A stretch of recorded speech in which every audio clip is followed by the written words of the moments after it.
Ignition sequence start. 6, 5, 4, 3, 2, 1, 0. Liftoff. We have a liftoff.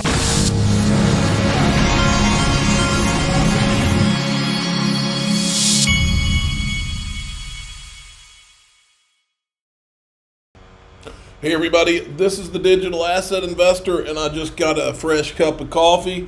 I want to remind everybody before we get into today, Ripple swell's going on. It's actually 10:08 right now. It's going on right now. In fact, right now, Adrian Harris is the head of the New York Department of Financial Services, who has to approve the RLUSD stablecoin, is on stage with Stuart Alderati as I speak. Why is this important? Because it's going to be huge for Ripple. Link2 is my sponsor, and Link2 has Ripple private equity on the platform right now. Go to linqto.com, or you can download the Link2 app, and I'm sure they've got some good deals up there today. Bitcoin could hit 233K by Q1 2025, says RSI analysis, predicting a bull run similar to past market peaks.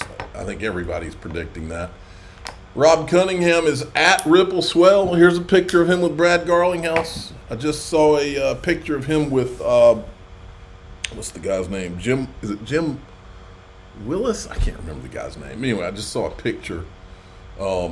Actually, what am I saying? We can just go to Rob's profile here. There it is right there. James Wallace is what I was trying to say. And then I don't know if there's music on this, so I'm going to not play this. But there's Brad Garlinghouse. So Rob looks like he's having a good time. Today, this is from Ripple, because there's announcements coming out now. Ripple at Swell, proud to announce Ripple USD exchange partners. So those are the exchange partners. I'll go over those in a second. Introducing RLUSD advisory board with deep experience in traditional finance, government and regulation, built for enterprise use and combining stability of fiat with efficiency of blockchain. RLUSD can be used for instant payments, settled globally, 24/7, no intermediaries, seamless on-off ramps, easily move between fiat and crypto, tokenization, access value in real-world assets. And here, this is what's going on right now. Actually, it's not right now. It's 10:10 right now at 10:40 to 11 a.m.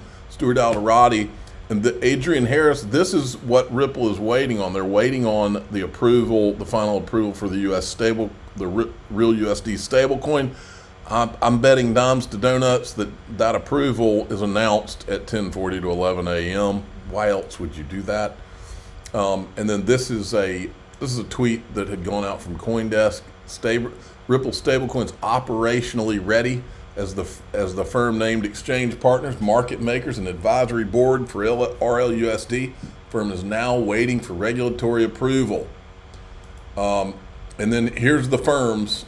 They name their exchange partners. You got Bitstamp, Bitso, Bullish, which this is with Wall Street people. Bullish is CoinMana, Independent Reserve, MoonPay. Now and Uphold's the other one. My understanding, if I recall correctly, you can buy on your Ledger Nano S. If you go into the Ledger Live software, MoonPay, I believe, is who Ledger works with for you to be able to buy through your Ledger. You can actually buy crypto right there in the Ledger Live app. That which probably means that you're going to be able to buy RLUSD inside of that. On your ledger. Now, I don't think you'd be wanting to buy RLUSD unless you're wanting to go to something else. I don't know what the reasons would be, but I think that is on Ledger Live, because I'm pretty sure I've bought before inside of that app, and MoonPay was one of the options. Okay, RLUSD is coming to MoonPay. This is MoonPay announcing it. Then we've got Uphold announcing that they're going to be one of the partners. Then we've got Bitstamp. You've probably heard the buzz on the upcoming Ripple USD at Bitstamp. We're excited to support the listing as one of the few stablecoins issued by New York Trust Company. RLUSD aligns perfectly with Bitstamp's commitment to security and transparency. Then we've got this from Smoke. which I thought was perfect. Stablecoin bill is ready to go. RLUSD is ready to go. Are you ready? That's the question. Now, remember Bitnomial? Bitnomial is the company that sued the SEC the other day because the SEC was not abiding by the court's order and not threatening Bitnomial if they tried to do XRP futures, even though the SEC had a court ruling saying XRP was not a security.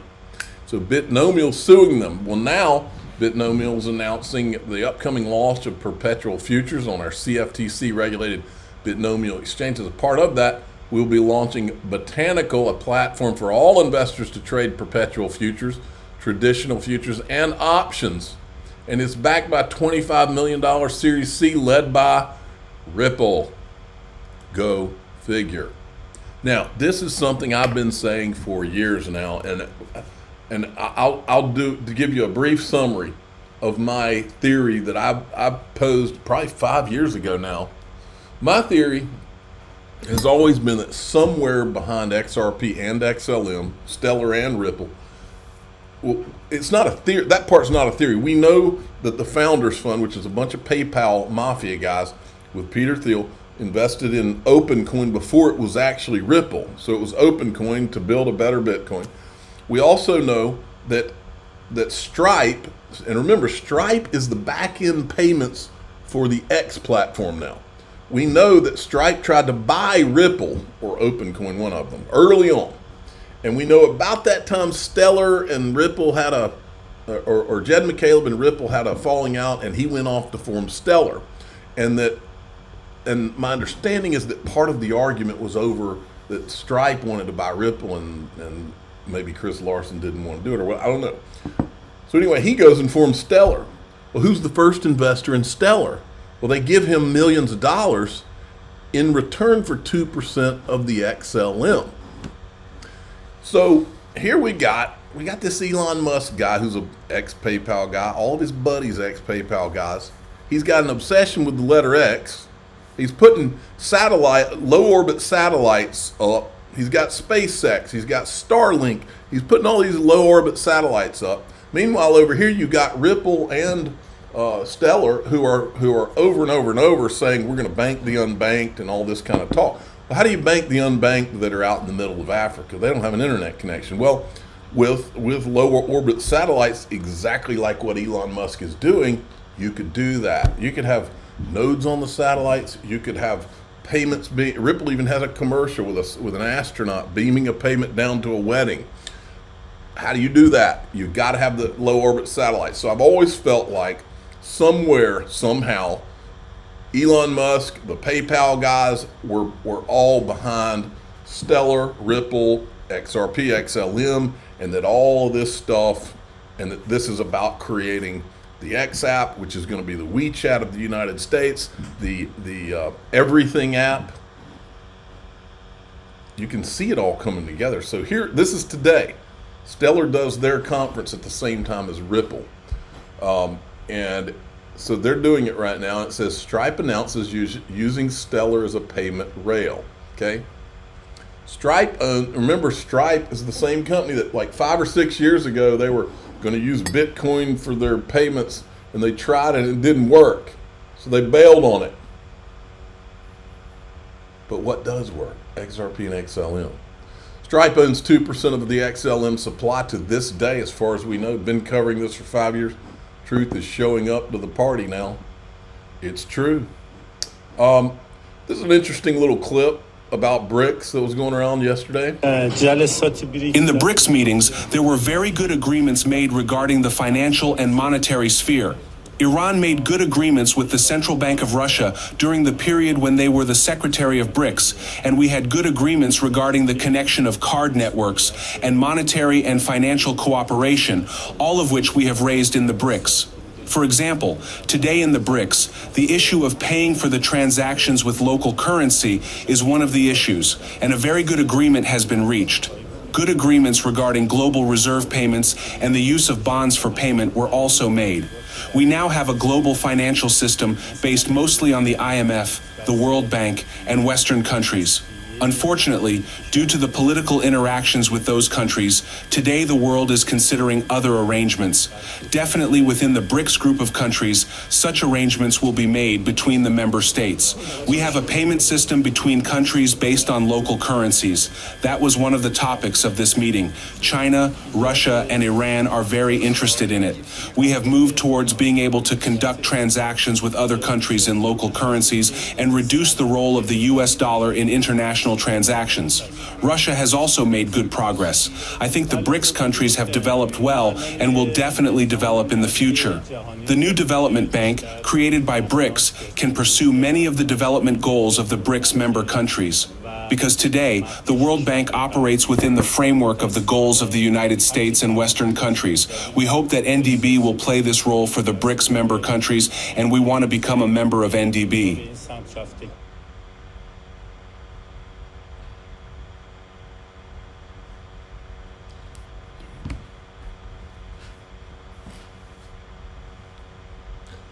Okay, then we've got, I was sitting there staring at my phone. I'm going to skip this one. I'm just going to say one word about this. This is Pompliano saying Tesla's new automation tech could lead to big rise in stablecoin use.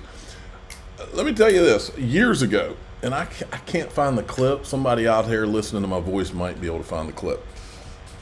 There was a clip of Brad Garlinghouse, and he was talking about how down the road, you're going to be able to be out in on the highway. Let's say you're commuting to work, you're driving to work, and he gave an example of people using digital currencies, being able to tip each other to let other people pass. In other words, if you're not in a hurry, but the guy coming up behind you is in a hurry, to have the ability to, he can offer you money that just pops up on your car where you're getting paid streamed digital money to let him pass, to get him up the road faster. And that's the kind of thing that is being talked about. But I remember Brad Garlinghouse talking about that on a video, and that involves straight streaming payments and all of that stuff. Okay, I want to remind everybody again, tonight, 1 hour debate, 8:30 p.m. Eastern time. You can go to cbsnews.com/Boston/live and watch it. It's going to be Elizabeth Warren and John Deaton. Not necessarily in that order. Now, in DAIXRP.com, my father, who is the official father of the Digital Asset Investor channel, sent me a video this morning, and he said, you need to show this to your private group about an October surprise that is underway right now that is pretty wild. So I said, sure, we'll do it. Here we go. I'm the Digital Asset Investor. I'm not an investment advisor. This is for entertainment purposes only. Please subscribe, hit the like button, tell your friends and family. Here we go.